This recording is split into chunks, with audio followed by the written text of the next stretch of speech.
E aí, tudo bem com você? Seja muito bem-vindo a mais um dia de leitura do nosso plano anual de leitura da Bíblia, plano Francisco Henrique. E nós hoje vamos ler do capítulo 1 ao capítulo de número 5 do livro de Tiago. Nós hoje estamos fazendo 308 dias que começamos o nosso plano anual de leitura. E também voltamos aí a ler um livro do Novo Testamento, depois de muitos dias aí lendo no Antigo, tá bom? Então, como sempre, a gente vai orar para a gente dar início à nossa leitura diária de hoje. Senhor, meu Deus eterno Pai, mais uma vez te pedimos graça, sabedoria para poder ler a Tua Palavra. Nós agradecemos também pela oportunidade e privilégio que nos concede poder lê-la. E em nome de Jesus pedimos, Espírito Santo, nos ensina. Vem nos dar sabedoria e graça para aprender. Em nome de Jesus. Eu pedimos e agradecemos em nome de Jesus. Amém. Então, bora lá. Pessoal, como é de costume, o primeiro título, né, que é o primeiro das cartas aí, que a gente vê mais nas cartas de Paulo, mas também na carta de Tiago a gente vê aqui, né? As saudações de Tiago, versículo 1 do capítulo 1. Eu, Tiago, escravo de Deus e do Senhor Jesus Cristo, envio esta carta às 12 tribos espalhadas pelo mundo. Saudações. Agora a gente vai para o versículo 2, que tem o título Fé e Esperança. Versículo 2 do capítulo 1. Meus irmãos, considerem motivo de grande alegria sempre que passarem por qualquer tipo de provação, pois sabem que quando sua fé é provada, a perseverança tem a oportunidade de crescer. E é necessário que ela cresça, pois quando estiver plenamente desenvolvida, vocês serão maduros e completos, sem que nada lhes falte. Se algum de vocês precisar de sabedoria, peça a nosso Deus generoso e receberá. Ele não os repreenderá por pedirem, mas quando pedirem, façam-no com fé, sem vacilar, pois aquele que duvida é como a onda do mar, empurrada e agitada pelo vento. Ele não deve esperar receber coisa alguma do Senhor, pois tem a mente dividida e é instável em tudo que faz. O irmão que é pobre tem motivo para se orgulhar, porque é digno de honra, e o que é rico deve se orgulhar porque é insignificante. Ele murchará como uma pequena flor do campo. O sol quente se levanta e a grama seca. A flor perde o viço e cai. E sua beleza desaparece. Da mesma forma, murchará o rico com todas as suas realizações. Feliz é aquele que suporta com paciência as provações e tentações, porque depois receberá a coroa da vida que Deus prometeu àqueles que o amam. E quando vocês forem tentados, não digam, esta tentação vem de Deus, pois Deus nunca é tentado a fazer o mal, e Ele mesmo nunca tenta alguém. A tentação vem de nossos próprios desejos, que nos seduzem e nos arrastam. Esses desejos dão à luz o pecado, e quando o pecado se desenvolve plenamente, gera a morte. Não se deixem enganar, meus amados irmãos. Toda dádiva que é boa e perfeita vem do alto, do Pai que criou as luzes no céu. Nele não há variação nem sombra de mudança. Por sua própria vontade, ele nos gerou por meio de sua palavra verdadeira. E nós, dentre toda a criação, nos tornamos seus primeiros frutos. Agora, meus irmãos, vamos para o versículo 19, que tem o título Ouvir e Praticar. Versículo 19, capítulo 1. Versículo 19, capítulo 1. Entendam isto, meus amados irmãos. Estejam todos prontos para ouvir, mas não se apressem em falar, nem em se irar. A ira humana não produz a justiça divina. Portanto, removam toda impureza e maldade e aceitem humildemente a palavra que lhes foi implantada no coração, pois ela tem poder para salvá-los. Não se limitem, porém, a ouvir a palavra. Ponham-na em prática, do contrário, só enganarão a si mesmos. Pois se ouvirem a palavra e não a praticarem, serão como alguém que olha no espelho, vê a si mesmo, mas assim que se afasta, esquece como era sua aparência. Se contudo observarem atentamente a lei perfeita que os liberta, Vou até reler o versículo, tá bom? Perdão aí. Se contudo observarem atentamente a lei perfeita que os liberta, perseverarem nela e a puserem em prática sem esquecer o que ouviram, serão felizes no que fizerem.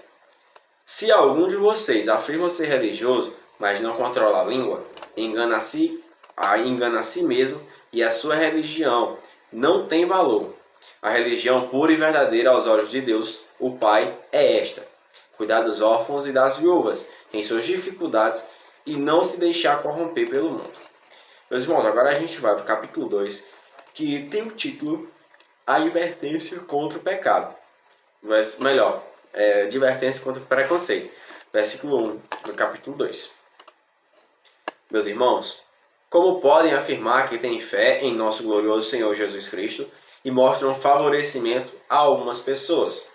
Se, por exemplo, alguém chegar a uma de suas reuniões vestido com roupas elegantes e usando joias caras e também entrar um pobre com roupas sujas, e vocês derem atenção ao que está bem vestido, dizendo-lhe: sente-se aqui, neste lugar especial, mas disserem ao pobre: fique em pé ali e sente-se aqui no chão. Essa discriminação não mostrará que agem como juízes guiados por motivos perversos? Ouçam, meus amados irmãos. Não foi Deus que escolheu os pobres deste mundo para serem ricos na fé? Não são eles os herdeiros do reino prometido àqueles que o amam? Mas vocês desprezam os pobres. Não são os ricos que oprimem vocês e os arrastam aos tribunais? Não são eles que difamam aquele cujo nome honroso vocês carregam? Sem dúvida, vocês fazem bem quando obedecem à lei do reino, conforme dizem as Escrituras. Ame seu próximo como a si mesmo. Mas se mostram favorecimento a algumas pessoas, cometem pecado e são culpadas de transgredir a lei. Pois quem obedece a todas as leis, exceto uma, torna-se culpado de desobedecer a todas as outras. Pois aquele que disse: não cometa adultério, também disse: não mate. Logo, mesmo que não cometam adultério, se matarem alguém, transgredirão a lei. Portanto, em tudo que disserem e fizerem, lembrem-se de que serão julgados pela lei que os liberta. Não haverá misericórdia para quem não tiver demonstrado misericórdia. Mas se forem misericordiosos, haverá misericórdia quando forem julgados. Pronto, meus irmãos, agora a gente vai para o versículo 14, que tem um título: A fé sem obras é morta. Versículo 14 do capítulo 2.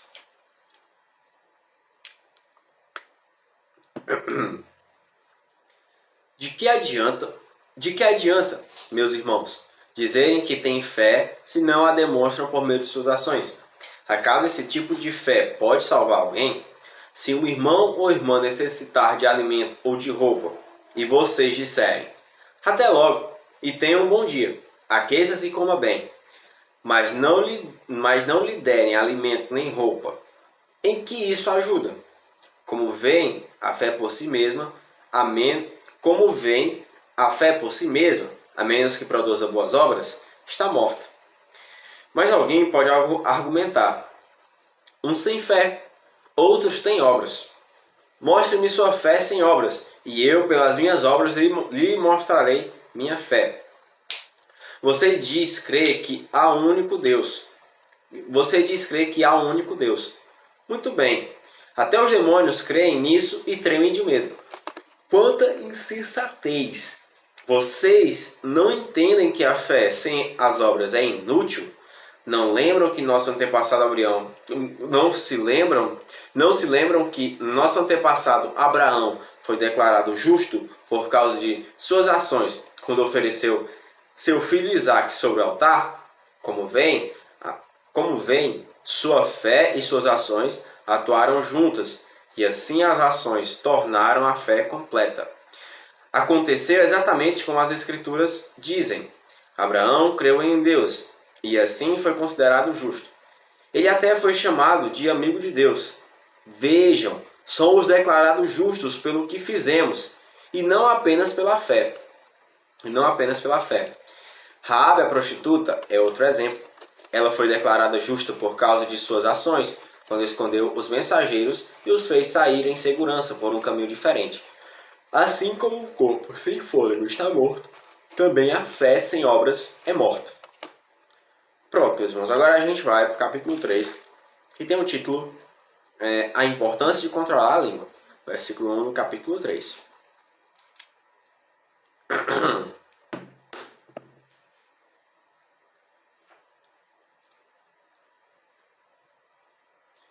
Meus irmãos, não sejam muitos de vocês mestres, pois nós, os que ensinamos, seremos julgados com mais rigor. É verdade que todos nós cometemos muitos erros. Se pudéssemos controlar a língua, seríamos perfeitos, capazes de nos controlar em todos os outros sentidos. Por exemplo, se colocamos um freio na boca do cavalo, podemos conduzi-lo para onde quisermos. Observem também que um pequeno leme faz um grande navio se voltar para onde o piloto deseja, mesmo com ventos fortes. Assim também a língua é algo pequeno que oferece discursos grandiosos. Certo? Vou até repetir o versículo 5 aí. Assim também a língua é algo pequeno que profere discursos grandiosos. Vejam como uma simples fagulha é capaz de incendiar uma grande floresta. E entre todas as partes do corpo, a língua é uma chama de fogo. É um mundo de maldade que corrompe todo o corpo. Ateia fogo a uma vida inteira, pois o próprio inferno a acende. O ser humano consegue domar toda espécie de mal, toda espécie de animal, ave, réptil e peixe, mas ninguém consegue domar a língua. Ela é incontrolável e perversa, cheia de veneno mortífero. Às vezes louva nosso Senhor e Pai, e às vezes amaldiçoa aqueles que Deus criou à sua imagem. E assim, bênção e maldição saem da mesma boca. Meus irmãos, isso não está certo. Acaso de uma mesma fonte pode jorrar água doce e amarga? Pode a figueira produzir azeitonas ou videira produzir figos? Da mesma forma, não se pode tirar água doce de uma fonte salgada. Pronto, meus irmãos. Agora a gente vai para o versículo 13 aqui do capítulo 3, que tem o título A verdadeira sabedoria vem de Deus. Versículo 13 do capítulo 3.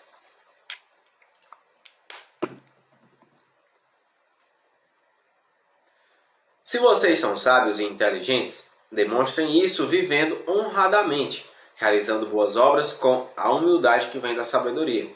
Mas se em seu coração há inveja amarga e ambição egoísta, não encubram a verdade com vanglórias e mentiras, porque essas coisas não são a espécie de sabedoria que vem do alto. Antes são terrenas, mundanas e demoníacas. Pois onde há inveja e ambição egoísta, também há confusão e males de todo tipo. Mas a sabedoria que vem do alto é, antes de tudo, pura, também é pacífica, sempre amável e disposta a ceder a outros. É cheia de misericórdia e é o fruto de boas obras. Não mostra favoritismo e é sempre sincera. E aqueles que são pacificadores plantarão sementes de paz e ajuntarão uma colheita de justiça. Pronto, pessoal. Agora a gente vai para o capítulo 4, que tem o título Aproximem-se de Deus. Versículo 1 do capítulo 4.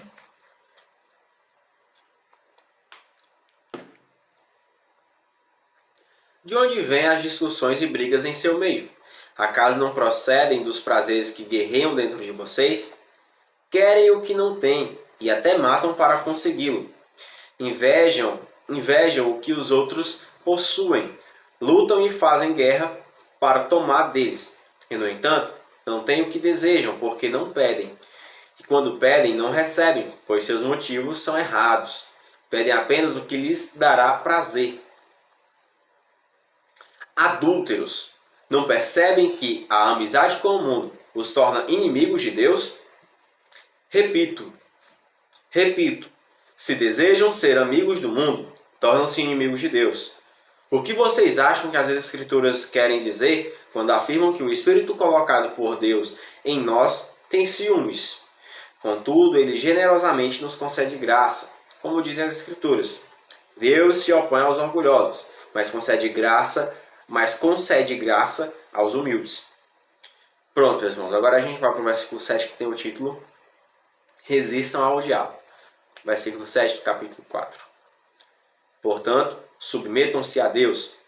Resistam ao diabo, e ele fugirá de vocês. Aproximem-se de Deus, e ele se aproximará de vocês. Lavem as mãos, pecadores. Purifiquem o coração, vocês que têm a mente dividida. Que haja lágrimas, lamentação e profundo pesar. Que haja choro em vez de riso. Que haja choro em vez de riso. E tristeza em vez de alegria.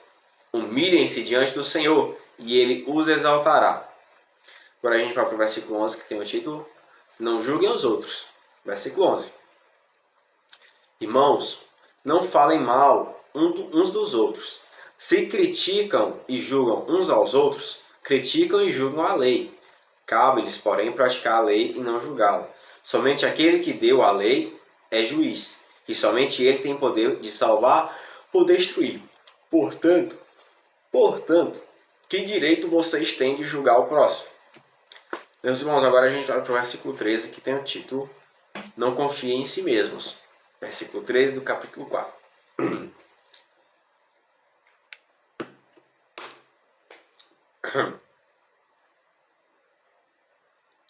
Prestem atenção, vocês que dizem: hoje ou amanhã iremos a determinada cidade e ficaremos lá 1 ano. Negociaremos ali e teremos lucro. Como sabem o que será de sua vida amanhã? A vida é como a névoa ao amanhecer. Aparece por um pouco e logo se dissipa. O que devem dizer é: se o Senhor quiser, viveremos e faremos isso ou aquilo. Caso contrário, estarão se orgulhando de seus planos pretensiosos, e toda presunção como essa é maligna. Lembrem-se de que é pecado saber o que devem fazer e não fazer. Agora, meus irmãos, vamos para o capítulo 5, que tem o título Advertência aos ricos. Versículo 1 do capítulo 5. Prestem atenção, vocês que são ricos. Chorem e gemam de angústia por causa das desgraças que os esperam. Sua riqueza apodreceu, e suas roupas finas são trapos comidos por traças. Seu ouro e sua prata são corroídos. A mesma riqueza com a qual vocês contavam devorará sua carne como fogo. Esse tesouro corroído que vocês acumularam testemunhará contra vocês nos últimos dias. Por isso ouçam os clamores dos que trabalharam em seus campos, cujo salário vocês retiveram de modo fraudulento. Sim, os clamores dos que fizeram a colheita em seus campos chegaram aos ouvidos do Senhor dos Exércitos. Vocês levam uma vida de luxo na terra, satisfazendo seus desejos e engordando a si mesmos para o dia do abate. Condenam e matam inocentes, sem que eles resistam. Pronto, meus irmãos, agora a gente vai para o versículo 7, que tem o título Paciência e Perseverança. Versículo 7 do capítulo 5. Por isso, irmãos, sejam pacientes enquanto esperam a volta do Senhor. Vejam como os lavradores esperam pacientemente as chuvas do outono e da primavera. Com grande expectativa, aguardam o amadurecimento de sua preciosa colheita. Sejam também pacientes. Fortaleçam-se em seu coração, pois a vinda do Senhor está próxima. Irmãos, não se queixem uns dos outros para que não sejam julgados. Pois vejam, o juiz está à porta. Irmãos, tomem como exemplo de paciência no sofrimento os profetas que falaram em nome do Senhor. Consideramos felizes aqueles que permanecem firmes em meio à aflição. Vocês ouviram falar de Jó, um homem de muita perseverança. Sabem como no final o Senhor foi bondoso com ele, pois o Senhor é cheio de compaixão e misericórdia. Acima de tudo, meus irmãos, não jurem pelo céu, nem pela terra, nem por qualquer outra coisa. Que seu sim seja de fato sim, e seu não, não, para que não pequem e sejam condenados. Agora a gente vai para o versículo 13, que tem o título Poder da Oração. Versículo 3 do capítulo 5. Alguns de vocês está passando por dificuldades? Então ore. Alguém está feliz? Cante louvores. Alguém está doente? Chame os presbíteros da igreja para que venham e orem sobre ele e o unjam com óleo em nome do Senhor. Essa oração de fé curará o enfermo e o Senhor o restabelecerá. E se cometeu algum pecado, será perdoado. Portanto, confessem seus pecados uns aos outros e orem uns pelos outros para serem curados. A oração de um justo tem grande poder e produz grandes resultados. Elias era humano como nós, e no entanto, quando orou insistentemente para que não caísse chuva, não choveu durante 3 anos e meio. Então ele orou outra vez, e o céu enviou chuva, e a terra começou a produzir suas colheitas. Agora, meus irmãos, vamos para o versículo 19, que tem o título Restaurem irmãos que se desviaram. Versículo 19, capítulo 5. Meus irmãos, se algum de vocês se desviar da verdade e for trazido de volta, saibam que quem trouxer o pecador de volta de seu desvio, o salvará da morte e trará perdão para muitos pecados. Amém, meus irmãos. Aqui no versículo 20, nós terminamos o capítulo 5 e terminamos também a nossa leitura diária de hoje. E o livro de Tiago, tá bom? Como sempre, que o Senhor venha abençoar a vida de vocês, venha abençoar a minha vida também, e que em nome de Jesus a gente venha se ver amanhã, se assim o Senhor permitir, tá bom? Assim como o versículo diz. Então, tchau, valeu e a paz do Senhor. Deus abençoe vocês e aquele abraço.